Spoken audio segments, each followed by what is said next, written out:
అయితే దీనికి ముఖ్య కారణం ఏంటంటే గత ఒక 15-20 డేస్ బ్యాక్ ఈ JCL1 హాస్టల్ అదే స్కూల్లో హాస్టల్లో ఉంటాడు.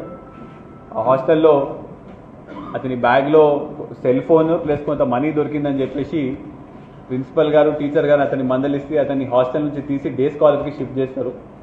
ఆ సమయంలో పేరెంట్స్ ముందు ఇతనికి తిట్లు పడడము, అదేవిధంగా ఈ అబ్బాయికి బియర్ ఆల్కహాల్ కన్స్యూమ్ చేయడం అలవాటు, అదేవిధంగా బైక్ అంటే కూడా బాగా ఆశ, ఇంకా ఇది ఉండేసరికి ఎట్టి పరిస్థితుల్లో మనము ఈ డబ్బులు సంపాదించాలి, ఏదైనా చేసి డబ్బులు సంపాదించాలని చెప్పేసి కరెక్ట్ ఈ ట్యూస్డే రోజు అంటే 11th రోజు స్కూల్ ఫీజు కలెక్ట్ అవుతుంది కదా, ఆ రోజు ప్రిన్సిపల్ దగ్గర కంపల్సరీగా డబ్బులు ఉండే అవకాశం ఉంటుంది. మనం ఆ రోజు మనము ఆ ఇంటికి వెళ్ళి దొంగతనం చేసి ఆ డబ్బులు తీసుకోవచ్చని వీళ్ళు ముందే ప్లాన్ వేసుకొని 5 రోజుల ముందు నుంచి అంటే 11th రోజు అయితే 6th 7th ఆ రోజు నుంచే అక్కడ చుట్టుపక్కల ఉన్న కెమెరాలు కూడా వీళ్ళు రెక్కీ చేసుకుంటారు.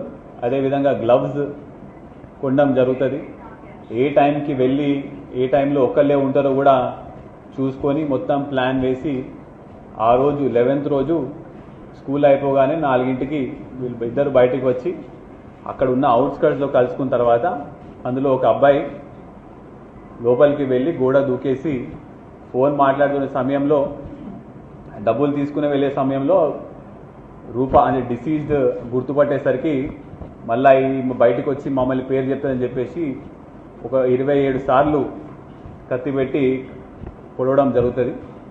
అయితే ఆ సమయంలో ఫోన్ కింద పడిపోతే ఫోన్ కూడా తీసుకొని వెళ్ళిపోవడం జరుగుతుంది. కొంత గొంతులోంచి మాట వచ్చి మళ్ళీ ఇంకెవరికైనా చెప్తుందని చెప్పేసి ఫోన్ కూడా తీసుకొని వెళ్ళిపోవడం జరిగింది. అది ఇప్పుడు ఇవాళ వాళ్ళ దగ్గర నుంచి మనము 1,54,000 క్యాష్, దాని మీద బ్లడ్ స్టెయిన్స్ ఉన్నాయి, అది రికవర్ చేసినాము. అదేవిధంగా 2-3 డేస్ బ్యాకే ఉన్న ఒక 60,000 పెట్టి ఐఫోన్ కొన్నాడు, అది కూడా రికవర్ చేయడం జరిగింది. ఈ ఫోన్ కూడా మనము రూపారెడ్డి గారి ఫోన్ కూడా మనము రికవర్ చేయడం జరిగింది. ఇప్పుడు వీళ్ళందరూ less than 18 years of age ఉన్నారు కాబట్టి ఏమంటే మనము ప్రొసీజర్ ప్రకారం ప్రొడ్యూస్ చేసిన తర్వాత మళ్ళీ కస్టడీ తీసుకొని తదుపరి విచారణ ఇంకా ఏ విధంగా ప్లాన్ వేసిరో కూడా అది విచారించి మళ్ళీ ఛార్జ్షీట్ వేయడం జరుగుతుంది.